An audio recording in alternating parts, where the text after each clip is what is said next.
clothes in the wash, and I don't like staying there. And come to find out that if I would have waited until tomorrow, I could have got free dry, right? But today, there wasn't that many people there. There was some, but there wasn't that many people there. I prefer to go when there's not a lot of people. I'm not going to be fighting over no laundry machine or dryer. I'm just not going to do it, So, this morning we had rain. It's just been sprinkling.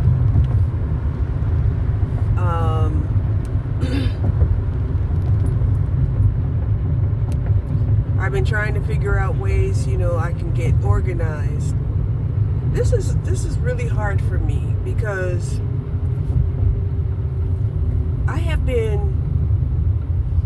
I've never been an empty nester, solo dolo, right? And now a senior citizen, right? I could find it easy, to be an empty nester. I can find that to be an easy concept, right? But it's really hard. Let me rephrase that.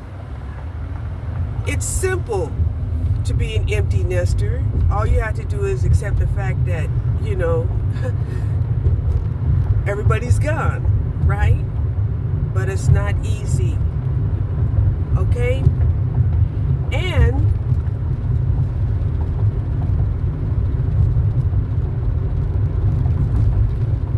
the fact that, I'm unemployed, and I have an online medical subscription with providers, I was just really apprehensive as to, oh my gosh, what are they going to make me do in order for me to get the medicine that I need. Fortunately, I called them and they went ahead, took my payment, and within a couple of days, now I have my needed medication for thyroid, synthetic thyroid, is waiting for pickup, and I have one refill, which means I can at least feel comfortable knowing that I have 6 months of medication that I need, which is great.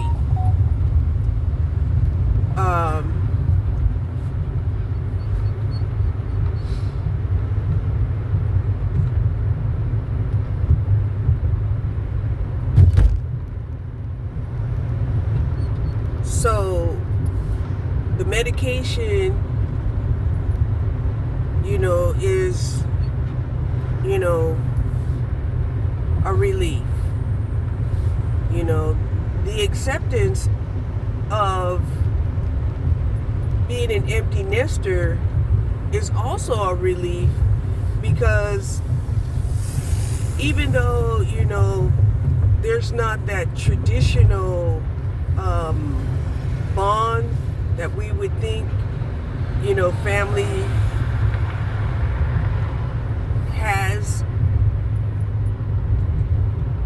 is not present, at least, I do have, occasional conversations with my kids, right? Because that was one of the things that, had really hurt me, was that, here I am, in the sunset of my life, and not being able to have, contact with the kids that I brought into this world. Now, I'll be honest, a lot of times in our conversations, I have to tell them, well, excuse me, I was having a mommy moment, when you're telling your grown kids what to do, right? Because they don't want to learn that, through your mistakes. They want to make their own mistakes and learn. And I'm like, yeah, that's good, but at the same time, how am I supposed to know which mistakes that you do want to go through by yourself unless I present it? I can present the mistake that I went through that you're seemingly getting ready to go through, because we don't know, what mistakes people are going to make until, it's pending, right? So I had to literally kind of ask my kids, look, I feel responsible as a parent to tell you what I think I know and guide you, because I'm your parent. You just don't have to take it, right? But a lot of times I feel responsible to tell you this, because when you make that mistake, I have to confess that I can't get you out of your problems, right? You have parents out there that, are able, to bail their kids out, to pay off, bribes, to authorities, and, and they don't have a record or anything like that. And again, you have some people that are clever enough to finagle their way out of bad situations. Okay? And all of that's great. All of that's great. But, there's just some things you can only do ahead of time, especially when you don't have no money. And even when you do have money, there's some things that you can't buy your way out of. A lot of things that you can't buy your way out of. Okay?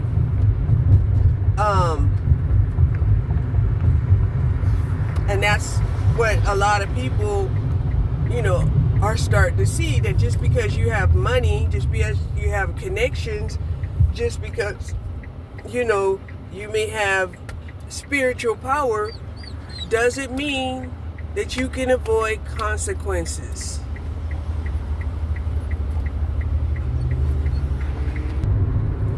So for those people who are like palm readers, I'm going to tell you, I have the M's in my palms.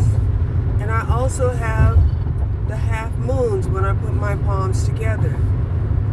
Right? Those are supposed to be key indicators as to whether or not somebody is indeed a mystic, a sage, or a spiritual worker. Listen.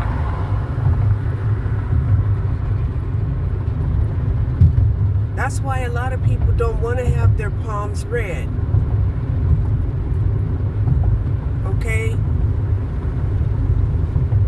But palm reading is like your personal signature. No two are alike. Okay?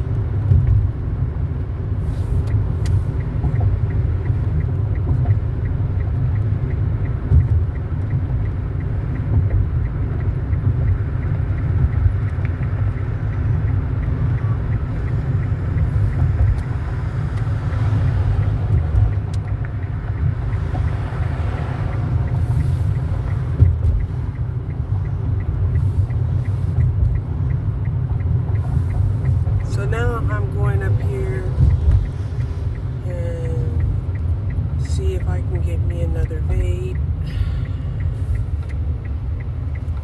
and then go back and put my clothes in the dryer.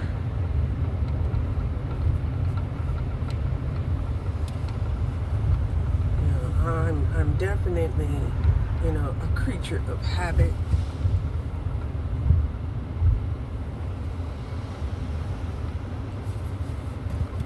And I really do, habitual things. Or I do things habitually. Okay, so I got my vapes. Of course, you buy two, you get a discount. They're no longer doing the discounted vapes. So yeah. So one of the things that had crossed my mind was when women,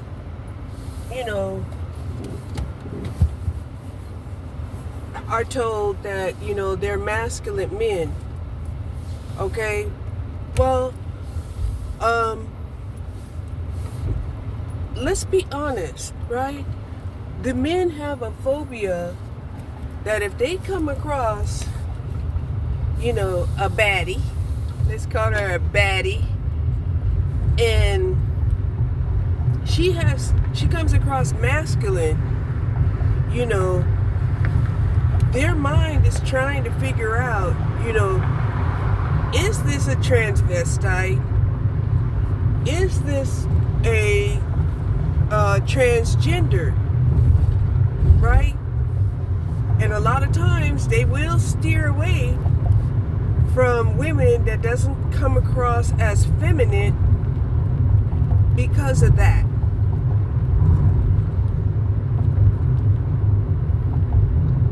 Because these men, don't want to invest their emotions thinking that somebody is feminine when they're indeed, a trans masculine. And this is something that, women don't understand, when dealing with men who don't want to deal with, women that are intelligent, women that are strong, women that are a baddie. Okay? That's part of their fear. Is that they're actually, just dealing with another man. Because a lot of these trans, you can't tell the difference. You cannot tell the difference. Period. Especially if they go so far as to, to get the gonads, reconstructed. Okay?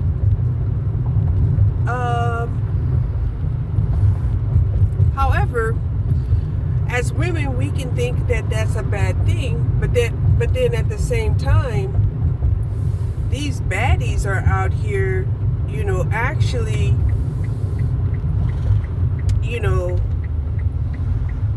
making a new way for women, right? These are transgender men that are going out here showing that, a woman can do what a man can do, right? So, I mean, most women, don't have a problem with that. So this is just stating how, how sometimes, even though everything is possible, you have some people who don't want to venture down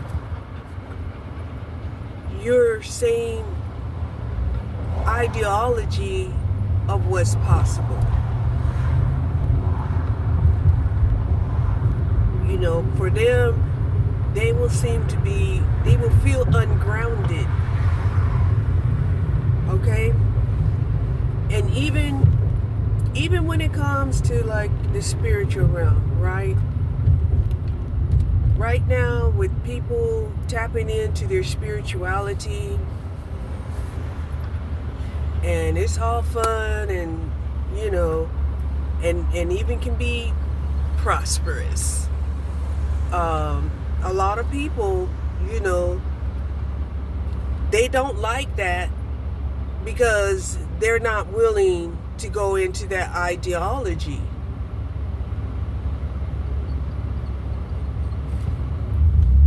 Even though on one hand, they kind of know innately, deep down inside, that this spirituality is a real thing, right? That there is a separation between the soul and the spirit. Okay, they know this, but they prefer to stay within the realm of the soul. And there are even those who prefer to stay within the realm of the 3D, right? And there's even some people who prefer to go into the realms that are deep and darker than that. Okay? So,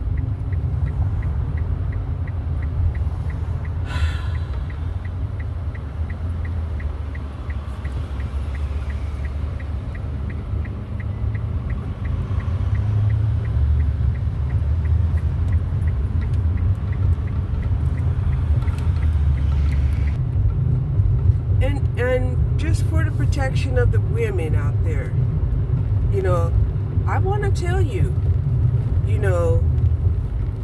you can't listen to that fallacy, where these men, I'm going to take your energy, right? But listen, they're the ones going inside of you, right? They want to go inside of you and claim that they possess you, but realistically, they're going inside of you and you are possessing them. But psychologically, they don't want you to feel that, mainly because they know if you know that you could pretty much trap them to be with you.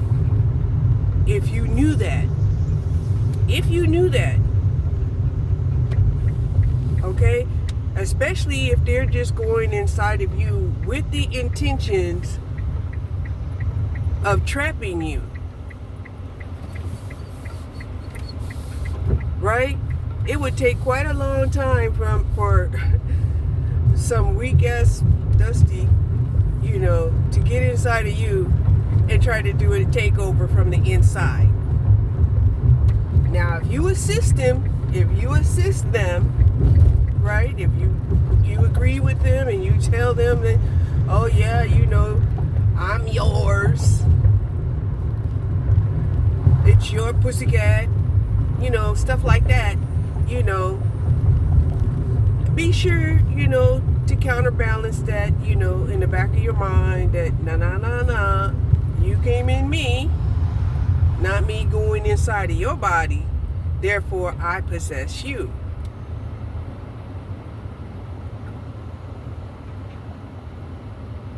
Am I making sense? That's one reason why when some of the women started calling back their energy, these men started to feel depleted. What is this? And that's exactly what it is. Women were calling back their energy because all along, they were brainwashed into believing that he was possessing her, when in actuality she was possessing him, just out of the mere fact that he was going in her. She wasn't going into him. Therefore, she was actually the ones that was possessing him. Right? And this is one of the reasons why I never understood why men wasn't, careful about,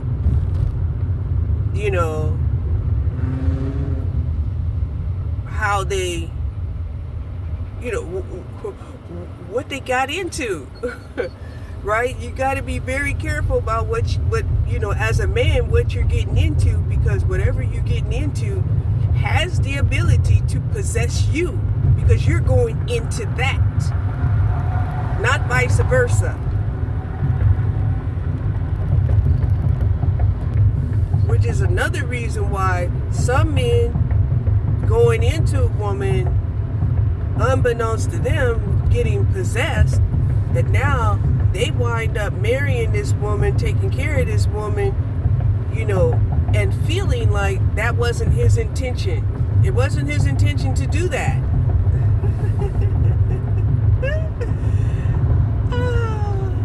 Right? But this is not something that men, accept or, want to believe. Right? Until, like I said, until the women that they have encountered with, decide to call back their energy, and now all of a sudden, they're depleted. They would rather the ideal of them thinking that they were stealing your energy, which they cannot, because they are not the battery. They're just the plug. And I know the question is, well, why did the lie perpetuate for so long? Well, the lie perpetuated because so many of the men, felt like they didn't have purpose. And so we tried to, acquiesce purpose for them. Because that is their purpose. Their purpose is to protect and provide for the women that actually create other human beings on this world. Why? Because we are human beings and we don't want to become extinct. The confusion had, occurred when men decided that they were going to extort women. I'll only give you kids if, you give me all of your energy, or you give me, you help me become a king or an emperor, and in jest, women were like, well, I don't see nothing wrong with letting you be a king, except to find out that, a lot of them were turning, were giving too much power to circuits that wasn't designed for power. And when you're not designed for that type of power, you get surges, you get overloads, you get explosive men. This is the reason why women can't just coddle men, without being responsible enough to tell them the truth.